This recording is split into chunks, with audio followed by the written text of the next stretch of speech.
দেখ তাহলে অ্যাডভার্ব কাকে বলে, আজকে আমাদের প্র্যাকটিস সেটটা কিসের উপর হবে, অ্যাডভার্বের উপরে।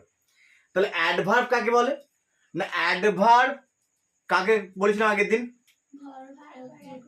ভার্ব কিংবা অ্যাডজেক্টিভ কিংবা অন্য আরেকটা অ্যাডভার্বকে কোয়ালিফাই করবে।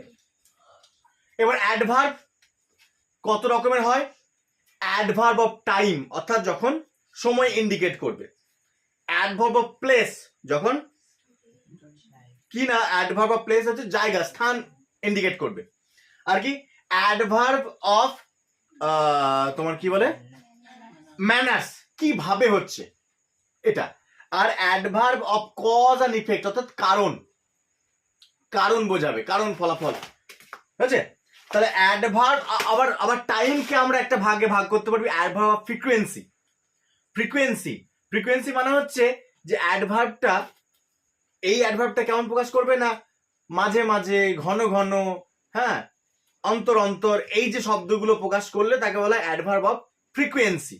বা অনেক সময় ফ্রিকোয়েন্সি যদি না থাকে তাহলে অ্যাডভার্ব অফ টাইম দিয়েও সেটা হয়ে যাবে। এবার আমরা এক্সাম্পলে আসছি। তাহলে অ্যাডভার্ব অফ কি কি বললাম, অ্যাডভার্ব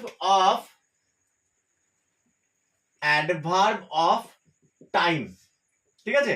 আবার আমরা এটাকে আমার আরেকটা ভাগ করতে পারি ফ্রিকোয়েন্সি দিয়ে, ফ্রিকোয়েন্সি।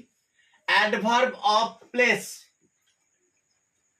অ্যাডভার্ব অফ ম্যানার,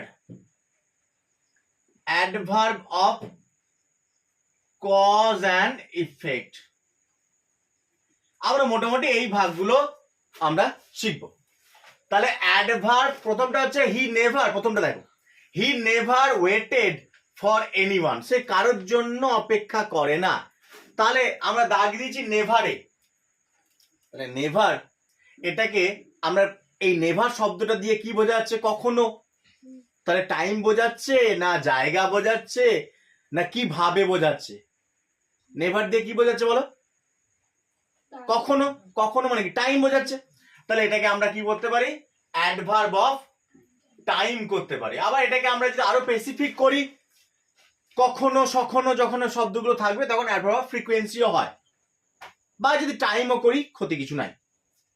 এরপরে হি সেলডম প্রেজেন্ট, সেলডম মানে কদাচিৎ, এই যে কখনো সখনো, তাহলে কদাচিৎ শব্দটা কিন্তু সময় বোঝাচ্ছে, তাহলে সময় যখন বোঝাচ্ছে তখন এটা টাইম। আবার আরো স্পেসিফিক করে যদি বলি তাহলে হচ্ছে অ্যাডভার্ব অফ ফ্রিকোয়েন্সি, তাহলে এটা হচ্ছে অ্যাডভার্ব অফ টাইম বা ফ্রিকোয়েন্সি।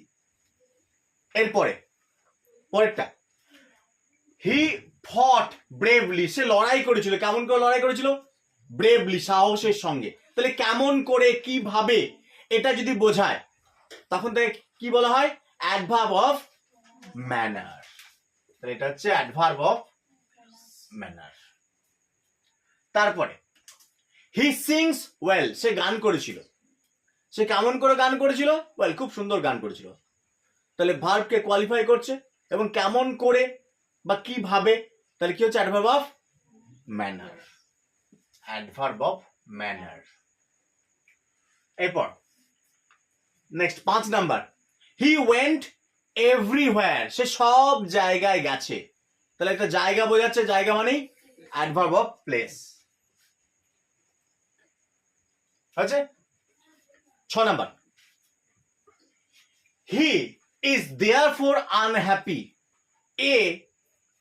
সে এই জন্য দুঃখী, আনহ্যাপি, তাহলে জন্য বোঝাচ্ছে, কারণ বোঝাচ্ছে, তাহলে অ্যাডভার্ব অফ রিজন বা অ্যাডভার্ব অফ কজ বা adverb of cause and effect, তাহলে অ্যাডভার্ব অফ কজ, ঠিক আছে। তাহলে দেয়ারফর, হেন্স, এই শব্দগুলো দিয়ে আমরা adverb of cause or reason অথবা আমরা adverb of cause and effect ব্যবহার করি, বুঝে গেছে। 7, হি ওয়াক্স স্লোলি, সে আস্তে আস্তে করে হাঁটছিল, সে কেমন করে হাঁটছিল, তাহলে কেমন করে বা কিভাবে বোঝালে কি হয়, adverb of manner, very good. তারপরে দিনু ওয়ার্কস হার্ড, দিনু কঠোর পরিশ্রম করে, দিনু পরিশ্রম করে কেমন করে, কঠোর, হার্ড, তাহলে এটাও দেখ কেমন করে বা কিভাবে, তাহলে adverb of manner, very good. তারপরে he gets up early, he gets up early, সে তাড়াতাড়ি ওঠে।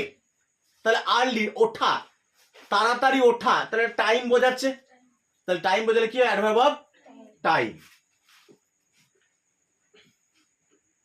Adverb of time. তারপরে দেখো দে আর প্লেইং নাও, তারা খেলছে এখন, ঠিক আছে? তাহলে নাও সময় বোঝাচ্ছে, তাহলে অ্যাডভার্ব অফ টাইম। তাহলে বোঝা গেছে অ্যাডভার্ব, বোঝা গেছে প্রত্যেকের? প্রত্যেকে ক্লিয়ার তো?